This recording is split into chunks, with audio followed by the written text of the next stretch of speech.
realm of the spirit, with the spiritual. And I said it can either be God or it can be Satan.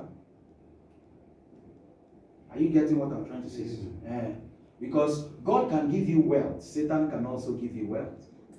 But my point here is you cannot have wealth or prosper without making contact with the spiritual. Do you get what I'm trying to say? You must make contact with the spiritual.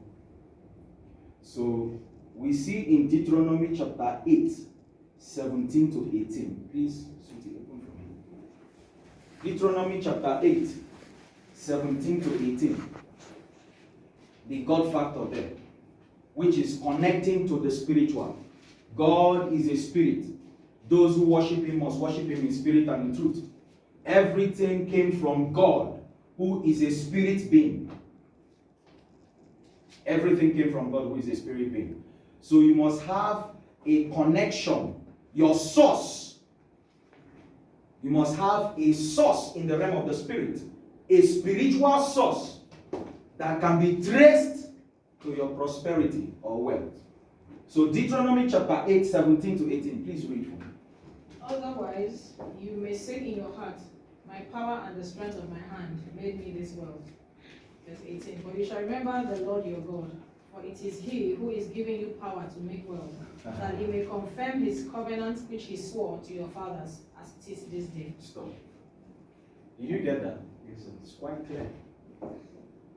17 says, don't think that you got this wealth by your strength. Are you getting it? Yes, don't think for one moment, for 1 second, that you got this wealth by your strength. But do what? 18 says, remember now that it is God who did what? Who give you what? Who gives you the power to make wealth? Who gives you the power to make wealth? I'm asking. God. Who gives you the power to make wealth? God. Please respond when I ask. Who gives you the power to make wealth? God. So you must of necessity have a spiritual source attached to your prosperity or wealth, without which you cannot attain prosperity. You cannot attain wealth. It's not magic. Are you getting what I'm trying to say? Yes, sir. When you have identified your spiritual source, covenanted with your spiritual source, and attached yourself committedly to your spiritual source, then you can now apply the covenants, the terms that speaks, the agreement that speaks, the agreement, the source. Mr. Abel, I hope you're listening. Yes, The token of that agreement of the covenant that you have entered with your source. Are you getting what I'm trying to say? Because for every spiritual source, there are requirements. There are things you must do. For your wealth and your prosperity to be long lasting, it must not only be released, it must be sustained. Are you getting my point? Yes, sir. For your wealth and prosperity to have lasting impact, to be there from generation to generation, it must not only be released from your source, it must also be sustained. Are you getting my point? Yes, sir. Now, these are the tokens of sustenance. These are the tokens of sustenance with God. Satan has his own token of sustenance. Are you getting my point? Yes, sir. So Satan say, I want you to do this in order for me to release this. Then periodically, are you getting my point? Yes, sir. From time to time, I want you to keep doing this, and this in order to sustain what has been released. But in terms of God dealing with man, these are the terms, these are the tokens, these are the covenants you must get into. 1, tithing. 2, offering. 3, first fruit. 4, remembering the poor.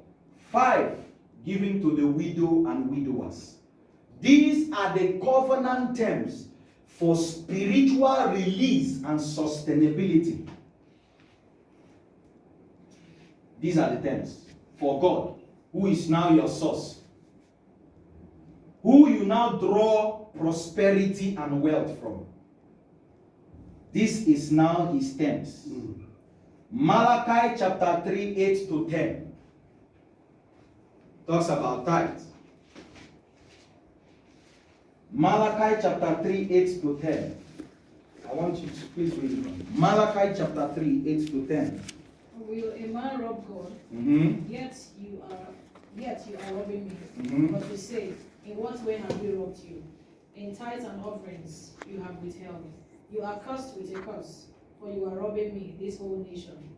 Bring all the tithes, the tenth, into the storehouse, so that there may be food in my house. And test me now in this, says the Lord of hosts, if I will not open for you the windows of heaven, and pour out for you so great a blessing, that there is no more room to receive it. Then I will rebuke the devourer for your sake, and he will not destroy your fruits, the fruits of the ground, nor will your vine in the field drop its grapes, 3, says the Lord of hosts. All nations shall call you happy and blessed, for you shall be a land of delights, 5. says the Lord of hosts. There are 7 actually. There are 7 blessings that come with that. Okay, so that's that. Proverbs chapter 19, verse 17. Proverbs chapter 19. We are talking about how you now sustain by the token, by the covenant, the wealth or the prosperity that has been released. That's what we're talking about.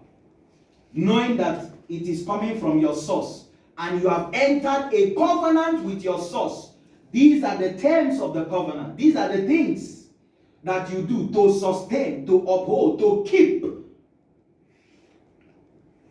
Proverbs chapter 19, verse 17. He who is gracious and lends a hand to the poor, lends to the Lord, and the Lord will repay him for his good deeds. Did you hear that? He who is gracious and lends to the poor, what will happen? The Lord will repay him. The Lord will do what? Repay him. The Lord will do what? Repay him. Please respond. The Lord will do what? Repay him.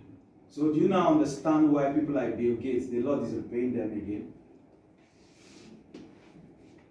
Do you now understand it? Because they are applying the principle of the covenant terms for the spiritual sustenance. So this is it.